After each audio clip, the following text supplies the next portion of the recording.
예, 저희는 이제 히브리서의 핵심장이라고 할 만한 이 히브리서 11장을 마무리해 가고 있습니다. 믿음장이라고 하는 별명을 가지고 있는 성경이잖아요. 특별히 오늘 본문에서는 이 히브리 저자가 믿음이라고 하는 키워드를 가지고 구약 성경을 어제로부터 쭉 관통해 가고 있거든요.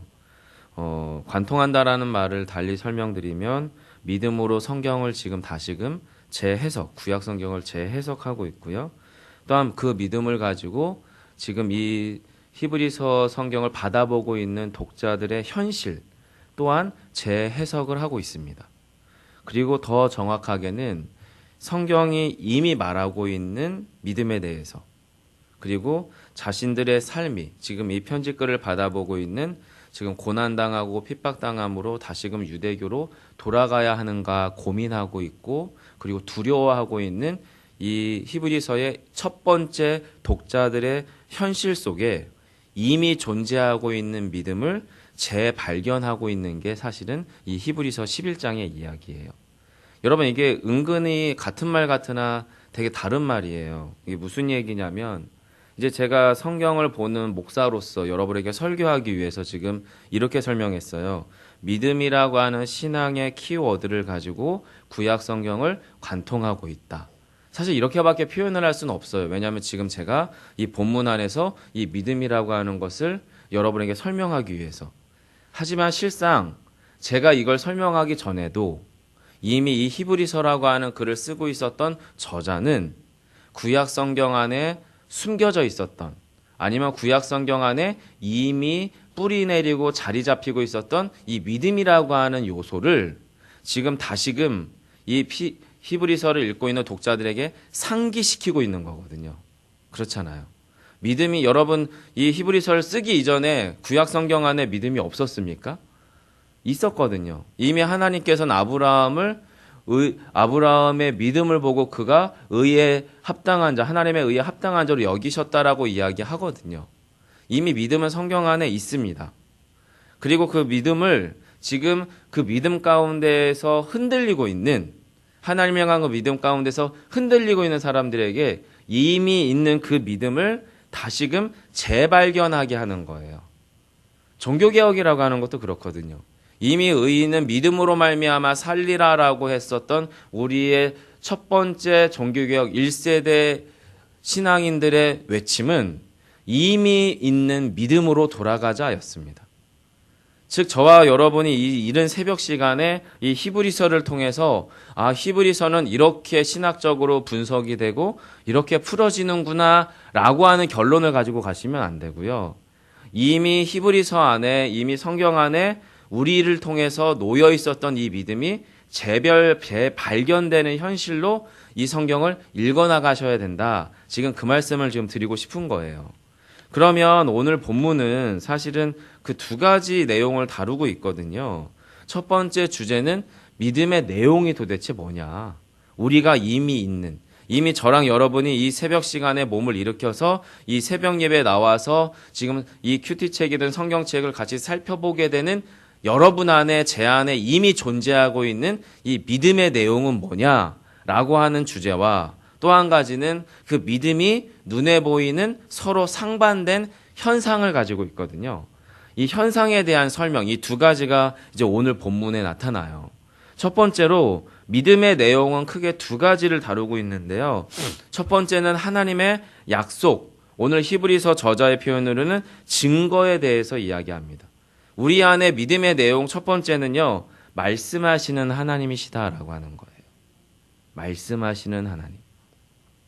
자, 오늘 본문을 한번 유심히 보세요. 27절, 28절, 29절, 그리고 30절, 31절에 맨 앞에 등장하고 있는 단어가 뭡니까? 믿음으로인데 이게 영어식 성경으로는 믿음을 통하여 또는 믿음을 통과하여라고 표현되어져 있는 표현법이에요.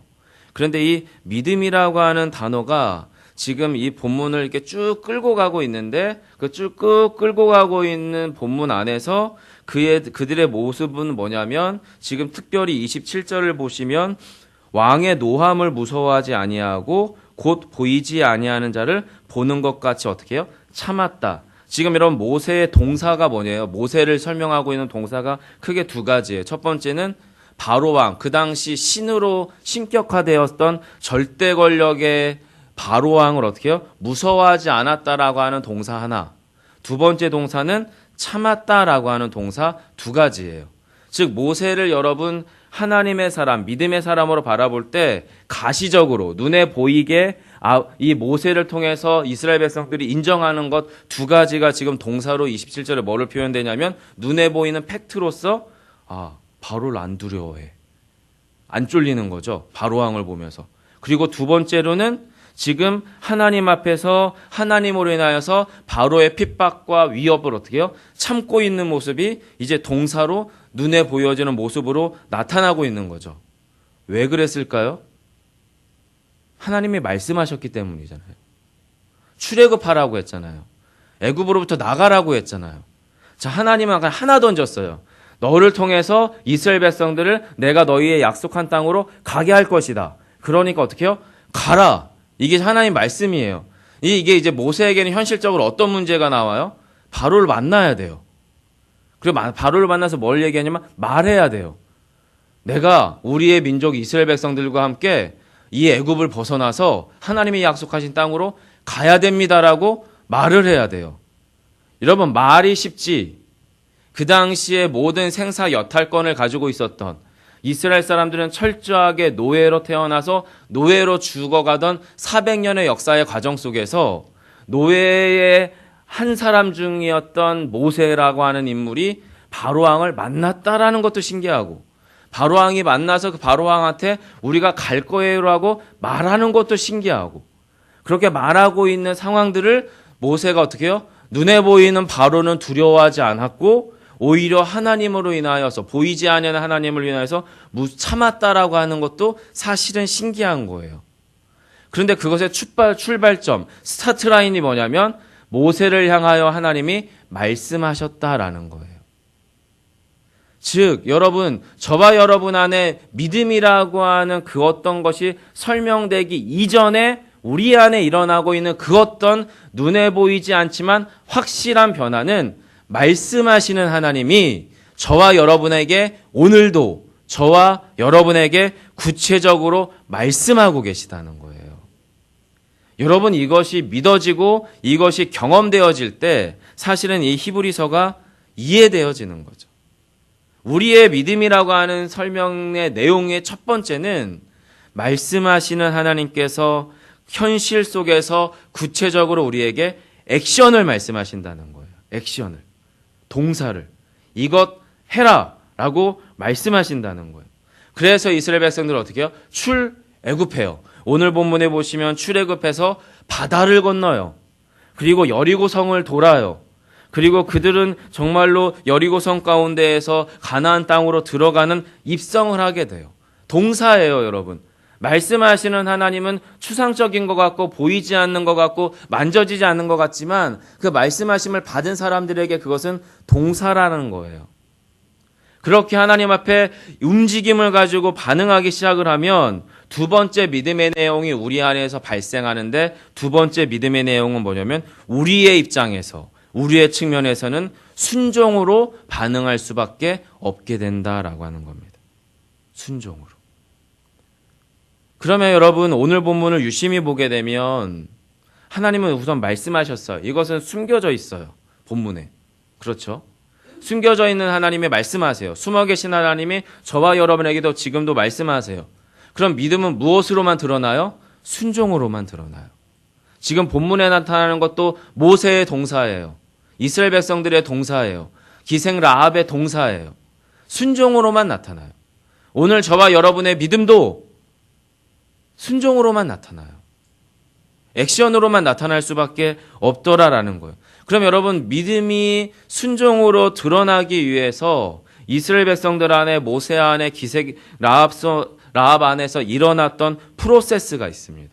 순종을 위해서 필연적으로 발생하고 있는 일이 있는데 그것은 그들이 어떤 움직임을 갖게 된다는 건데 그 움직임을 오늘 본문을 유심히 보면 현실은 비현실이 되고요. 비현실은 현실이 됩니다. 현실은 뭐냐면 바로는 무서운 사람이라는 거였어요. 근데 그것이 모세에게는 비현실이 됩니다. 반대로 보이지 아니하는 하나님은 보는 자처럼 보인다는 거예요. 비현실은 현실이 됩니다. 유월절과 피 뿌리는 예식은 눈에 보이는 현실로 나타났습니다. 그리고 이 유월절의 예식을 만들게 됐던 장자를 멸하는 자 역시 보이지 않는 존재지만 그것은 그들의 현실이 되었습니다. 순종이라고 하는 게 우리 안에서 만들어지기 위해서는 보이지 않는 것은 보여야 하고 보이는 것은 안 보여야 하며 우리의 눈으로 만져지고 인정되어지는 것은 그것이 비현실일 수 있고 보이지 않는 것이 현실일 수 있는 역전이 우리 안에서 일어나야 된다는 거예요. 그래야만 순종이 우리 안에서 현실이 되는 줄 믿으시기 바랍니다. 그런데 이 눈에 보이는 순종이 미묘한 게요. 우리는 말씀하시는 하나님을 듣지 않아도 기복적으로 순종을 만들어낼 수 있어요. 그러니까 순종인 척할 수 있어요. 하나님께로부터 듣지 않았어요. 하나님께 여쭤보지 않았어요. 하나님으로부터 나에게 주시는 말씀을 따른 자연적 반응으로, 믿음의 반응으로 순종이 아니라 그냥 교회 생활해요. 기도하라고 하니까 기도하고, 헌금하라고 하라니까 헌금하고, 교회 다니라고 하고, 옳게 살라고 이야기하는 율법적 성경의 지침 가운데에서 그냥 그렇게 해요. 그러면 성경이 복을 준다고 했으니까. 죄송하지만 그것도 겉모습으로는 순종이에요. 겉모습으로는. 그러나 그것은 진짜 순종이 아니에요, 여러분. 하나님은 속임을 당하지 않습니다. 하나님은 사람들의 행동에 속지 않습니다. 우리 안에 나타나는 액션이 참 순종인지 아닌지 하나님은 아시더라라고 하는 거예요. 그래서 여러분 오늘 본문의 예로서 모세에게 현실은 비현실이 됐어요. 바로는 무섭지 않고 그리고 보이지 않는 하나님은 현실이 됐어요. 출애굽 이스라엘 백성들의 현실은 뭐예요? 눈앞에 있는 바다는 홍해는 건널 수 없다라고 하는 것이 현실이었어요. 그런데 그들의 몸이 지금 그 바다 한복판으로 들어가서 바다를 건너고 있는 게 그들의 현실이 됐고 바다를 건널 수 없다는 것은 비현실이 됐어요. 지금 이스라엘 백성들을 뿐만 아니라 기생 라합에게는 자신이 낳고 자랐던 여리고성은 결코 무너질 수 없다라고 했던 현실은 비현실이 됐고 저 이스라엘 백성들은 저 여리고성을 결코 정복할 수 없다고 생각했던 비현실은 현실이 됐어요. 여러분 이것이 그들 안에서 순종을 일으켜 나가는 힘이었다라고 하는 겁니다. 그런데 공통점이 있습니다, 여러분. 이 세 모세와 이스라엘 백성, 홍해를 건너는 이스라엘 백성들, 기생 라합의 그 현실이 비현실이 되고 비현실이 현실이 되는 그 측면에서의 결정적인 면이 있는데 그게 뭐냐면 영적인 시선이 나로부터 하나님께로 옮겨가더라라는 거예요. 한 가지 예로 여러분 여리고성을 상상해 보세요.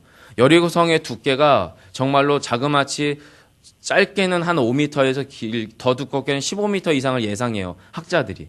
성벽이 그 정도 두께라는 거, 성벽이. 자, 그런데 이스라엘 백성들이 한 일은 뭐냐면 우측으로 성벽을 두고 정말로 200만에 가까운 이스라엘 백성들이 그냥 앞으로 그냥 행진만 했어요. 13번을 성을 돌았거든요. 13번을. 그냥 여러분 상상을 해보세요. 무너져야 되는 성벽은 이쪽이에요. 근데 이스라엘 백성들은 성을 그냥 돌기만 했어요. 그럼 여러분 이스라엘 백성들이 바라보고 있는 것은 성벽이었겠습니까? 다른 그 무엇이었겠습니까? 다른 거죠. 성벽을 보고는 성을 돌 수는 없어요. 그 200만 명이 도열을 해서 돌려면 뭐를 봐야 되냐면 제사장과 그 제사장이 앞서 세우던 법궤에 행진하는 맨 앞에 선두를 봐야 돼요. 즉 200만이라고 하는 이스라엘 백성들이 쭉 여리고성을 돌 때에 그들의 시선은 뭐냐면 첫 번째는 저 멀리 있는 제사장이 어깨에 맸던 법궤고요.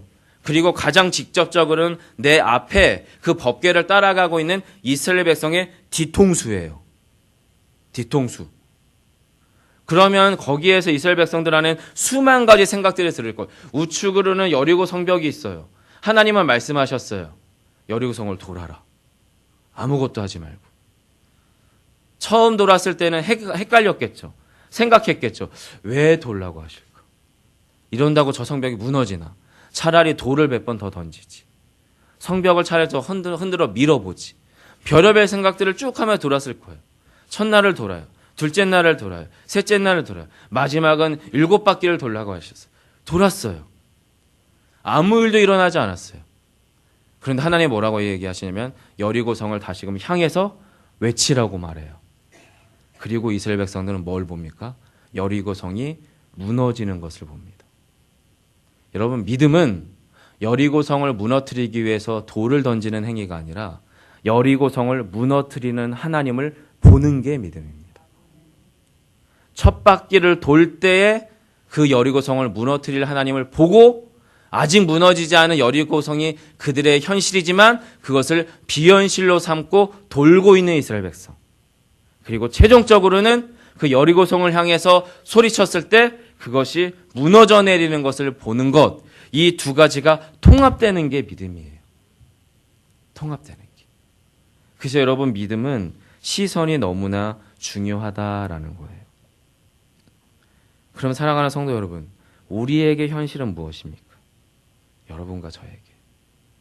경제적 위기, 부부간의 관계의 위기, 자녀들의 취업, 결혼, 눈에 보이는 그 어떤 결핍의 상황들, 내 현실이죠. 그 현실은 저희가 예수를 믿든지 안 믿든지, 예수를 아는 사람이든 아니든지 모두에게 현실입니다.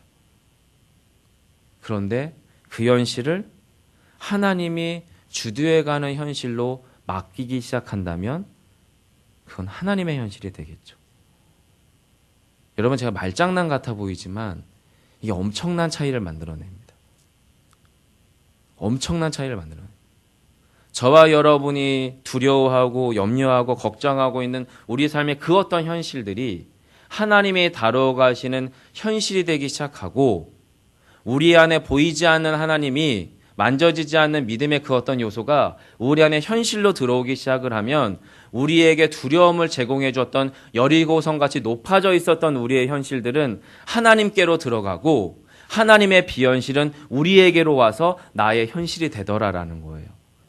이 삶을 지금 히브리서가 누차 우리에게 설명하고 있는 거예요. 그런데 문제는 오늘 본문을 유심히 읽어나가면 그렇게 믿음의 선택을 한 이스라엘 백성들과 하나님의 사람들 앞에 이 믿음은 눈에 보이는 현실로서 두 가지 측면이 작동한다는 겁니다. 32절을 보세요. 같이 한번 읽어볼까요? 함께 읽겠습니다. 시작. 내가 무슨 말을 더하리요? 기드온, 바락, 삼손, 입다, 다윗 및 사무엘과 선지자들의 일을 말하려면 내게 시간이 부족하리로다. 지금 성경을 쭉 관통하면서 이미 놓여있는 믿음의 요소들을 계속 발견해내면서 히브리서 저자가 히브리서 독자들을 설득하고 있는 거거든요. 그러면서 시간이 부족할 거라고 하는 거예요. 믿음의 요소가 성경 전체를 덮고 있으니까. 그런데 이 믿음이 눈에 보이는 현실로 우리가 액션으로 순종함으로 액션으로 참여하게 되면 우리 안에 그 믿음이 두 가지의 모습으로 우리 안에 찾아오는데 그게 첫 번째로는 여러분 부요함이고 성공이고 그리고 잘됨이고 그리고 승리함이고 획득함인데 또 한 가지 측면은 뭐냐면 상실되고 결핍되고 패배당하고 죽임당하고 고통당하는 현실 두 가지의 양극의 현실이 믿음의 현실이 되더라. 그 얘기를 지금 32절로부터 38절까지 이야기하고 있는 거예요. 그렇잖아요, 여러분. 그래서 지금 보시면 여러분 33절 한번 다시 한번 읽어주시겠습니까? 33절입니다. 시작.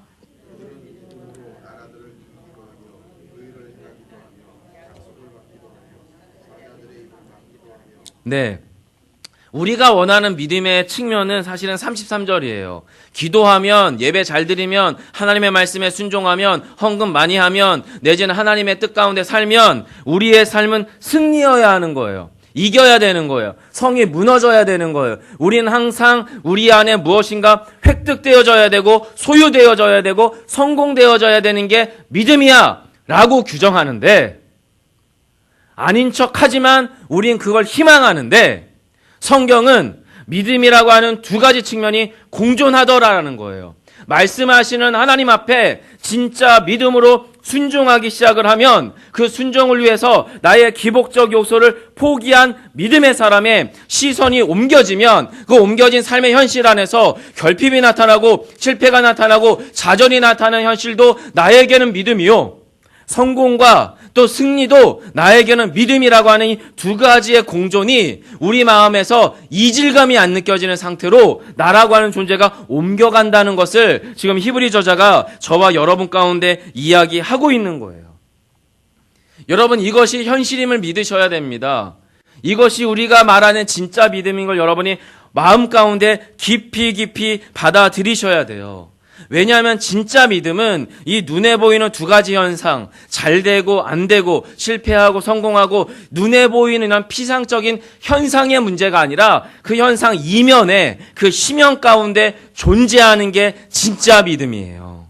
그 진짜 믿음을 히브리 저자가 39절에서 이렇게 이야기합니다. 이 사람들은 다 믿음으로 말미암아 증거를 받았다. 근데 이 증거가 뭐냐면 말씀하시는 하나님이 하나님의 사람들에게 찾아가서 말씀하세요. 그럼 그 모세는, 그 라합은, 그 이스라엘 백성들은 무모해 보이는 그 현실을 하나님께 내어 맡기고 순종합니다. 그게 그들이 말하는 증거입니다. 그래서 이 증거라고 하는 게 뭐냐면 달리 말하면 하나님께 순종하는, 말씀하시는 하나님께 순종하는 삶을 하나님께 올려드림으로 말씀이 맞구나, 말씀이 진리구나라고 하는 것을 성취하는 삶, 이것이 확증되게 살았다. 이 사람은 진짜 예수쟁이고 이 사람은 진짜 말씀대로 살더라. 이것이 세상 가운데 우리 주변에 만나지는 사람들 안에 드러나는 삶을 사는 것, 이것이 지금 성경이 말하는 증거예요. 그래서 여러분, 말씀대로 살아서 공부 못하고 말씀대로 살아서 실패하고 말씀대로 살아서 성공하고 이 모든 게 다 가능한 거예요. 말씀대로 살아서 잘 되고 말씀대로 살아서 잘 안 되고 이게 다 가능한 거예요. 말씀 안에서는. 왜냐하면 그에게는 그 증거가 있기 때문입니다. 아브라함이 그랬습니다. 아브라함이 여러분 이삭을 하나님께 내어드리는 순종을 통해서 영원한 이삭 대신 예수 그리스도의 계복 가운데 속한 믿음의 조상이 되었잖아요. 그의 증거가 그의 약속을 취하게 했거든요. 여러분, 성경이 지금 그 얘기를 하고 있는 겁니다. 그래서 여러분, 믿음이라고 하는 것은요, 저에게는 최소한 하나님을 향한 끌림이고 하나님을 향한 지속적인 방향성이며 하나님을 향한 끊임없는 운동입니다. 하나님을 향한 믿음이 저로 하여금 행동하게 하고 말하게 하고 뜨거워지게 하고 사라지게 하고 포기하게도 하고 성공하게도 하고 실패하게도 하는 내 안에 말로 설명할 수 없는 그 어떤 운동성이더라는 거예요. 그래서 여러분, 믿음은 우리 안에서 낮아지고 높아지고의 문제가 아니에요. 믿음은 크고 작아지고의 문제가 아니에요. 믿음은 질의 문제예요. 믿음은 진짜냐 가짜냐의 문제일 뿐이에요. 물 위를 걷는 믿음도 물속에 빠지는 믿음도 진짜 믿음인 거예요. 저와 여러분 안에는 이미 그 믿음이 주어졌음을 여러분 믿으시기 바랍니다. 그래서 지금 히브리 저자가 히브리 독자들에게 최종적으로 도전하는 게 40절입니다. 40절. 여러분, 40절 한번 찬찬히 읽어보실까요? 함께 합니다. 이는 하나님이 우리를 위하여 더 좋은 것을 예비하셨은즉 우리가 아니면 그들로 온전함을 이루지 못하게 하려 하심이라. 여러분, 이게 놀라운 말입니다. 지금 구약에 등장하는 수많은 하나님의 사람들은 받긴 받았는데 뭘 받았냐면 증거를 받았어요. 뭐는 못 받았어요? 약속은 못 받았어요. 근데 지금 이 히브리서 저자가 이 독자들에게 핍박당함으로 다시금 유대교로 돌아가야 되나, 내가 예수 믿는 자리를 포기해야 되나, 이 고민하고 있는 하나님의 사람들에게 뭔 얘기하냐면 너희들은 증거를 받았을 뿐만 아니라 약속도 받았다라는 거예요. 이 약속이 뭐예요? 그리스도의 복음이에요. 여러분, 예수 그리스도의 복음은 두 가지 일을 말합니다. 첫 번째, 이루신 구원. 십자가의 죽음 당하심과 부활. 이것이 이미 이루신 구원이에요. 두 가지 복음인데 두 번째 복음은 이루실 구원입니다. 이루실 구원.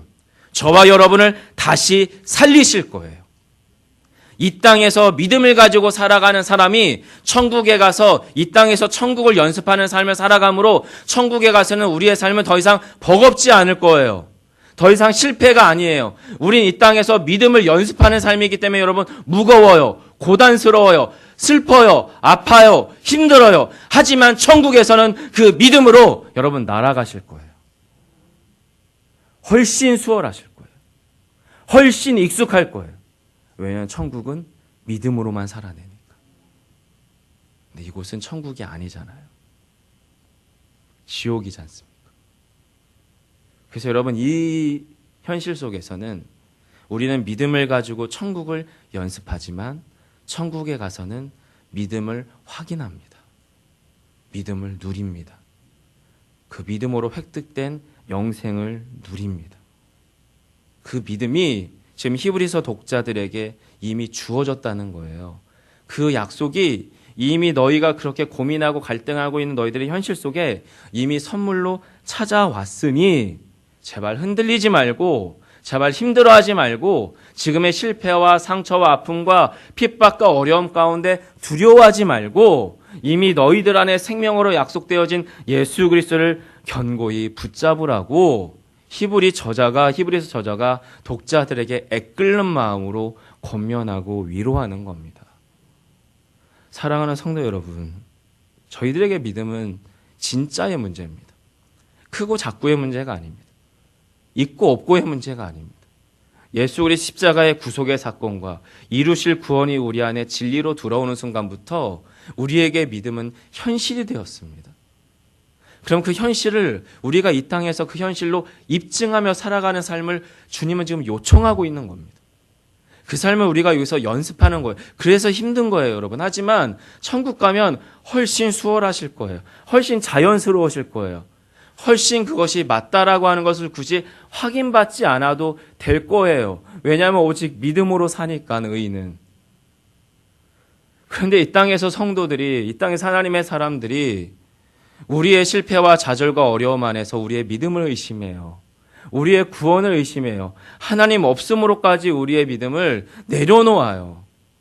여러분 그렇지 않습니다. 결코 그렇지 않습니다.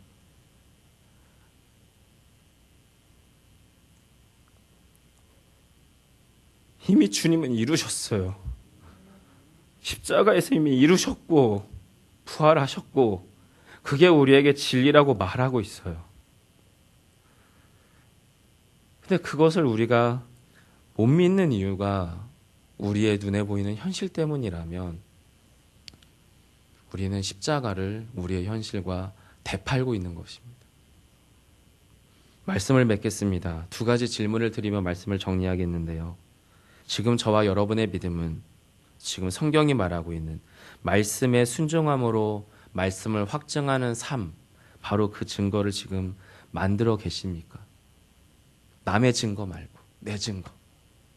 아, 내가 지금 옳게 가고 있구나. 내가 지금 하나님 안에 있구나. 내 안에 믿음이 나를 지금 살게 하는구나. 남의 증거 말고 아무개 목사, 아무개 권사, 아무개 집사의 증거 말고 지금 여러분의 믿음이 여러분의 증거를 만들고 계시냐는 질문입니다. 두 번째는 지금 38절의 말씀처럼 이런 사람은 세상이 감당하지 못하느니라. 지금 저와 여러분의 믿음은 세상이 감당 못하는 믿음이십니까? 세상이 가볍게 여기는 믿음이십니까? 세상이 가볍게 여기는 믿음이라면 죄송하지만 여러분의 믿음을 충분히 누리지 못하거나 여러분의 믿음은 가짜입니다. 우리 안에 주어진 믿음은 그런 수준의 그런 질의 믿음이 아니기 때문입니다. 믿음은 크기의 문제가 아니라 진짜냐 가짜냐의 문제입니다. 겨자씨 같은 믿음도 산을 옮깁니다. 겨자씨 같은 믿음도 무리를 걷게 합니다. 겨자씨 같은 믿음도 우리를 부활로 이끕니다. 믿음은 진짜냐 가짜냐의 싸움입니다. 저와 여러분 안에 그 믿음의 도전이 이 히브리서 저자의 이 간곡한 권면이 우리의 영혼을 온전히 붙잡는 은혜가 되길 소망합니다. 기도하겠습니다. 사랑의 주님, 늦은 가을빛 가운데에서 피곤한 몸을 일으키셔서 이곳에 예배하러 나온 귀한 믿음의 사람들, 다시금 치열한 삶의 현실로 돌아갑니다. 눈에 보이는 결핍들이 있습니다. 상실들이 있습니다. 실패가 있습니다. 좌절이 있고 염려가 있고 두려움이 있고 불신앙의 자리에 놓여 있는 부모와 형제와 자녀가 있습니다. 주님, 그 모든 현실이 하나님 앞으로 들어가 그것은 하나님의 것이 되게 하시고 하나님의 우리에게 주신 믿음이, 우리에게 주신 소망이, 우리에게 주신 사랑이 우리에게 현실이 되는 은혜가 있게 하여 주옵소서. 그 놀라운 믿음의 삶으로 초청받은 저희 모두가 믿음을 누리며 믿음으로 승리하는 오늘 한날 되게 하시기를 소망하며 예수님 이름으로 기도합니다. 아멘. 하늘에 계신 우리 아버지여,